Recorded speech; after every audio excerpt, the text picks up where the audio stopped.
ఈ జగత్తుని ఈ అష్టమి నాడు మన కష్టాలను తొలగించడానికి మనం విపులంగా నిరంతరము ఆ స్మరణతో ఆ కనుక అందరము ఆ పుష్పాన్ని మనలో ప్రవేశంగా చేసుకోవడానికి ఆ పుష్పాలను పొందడానికి చాలా కృషి చేయాలి.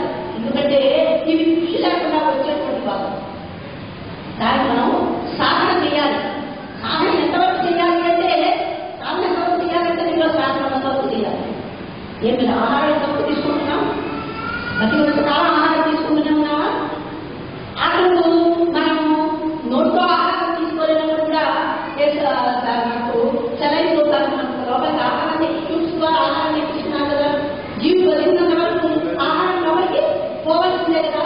ఎలాగైతే మనము ఈ ఆహారాన్ని తీసుకుంటున్నాము, ఈ దేహ పుష్టి కోసం మనం ఆహారాన్ని తీసుకుంటున్నామే, అలాగే మనం ఆసక్తిగా మనం పుష్టిగా ఉండాలంటే, మనం వర్తిల్లాలంటే ఆ గురుమూర్తి యొక్క ముద్దు బిడ్డలని వర్తిల్లాలి అంటే మనం ఈ సాధన అనేటువంటి దాన్ని మనం పుష్కలంగా నిరంతరం చేస్తున్నారు. అది ఆఖరి శ్వాస ప్రకారంలో సాధన చేస్తూనే ఉండాలి. కానీ ఇంతవరకు అంతవరకు లిమిటేషన్ అనేటువంటిది లేదు.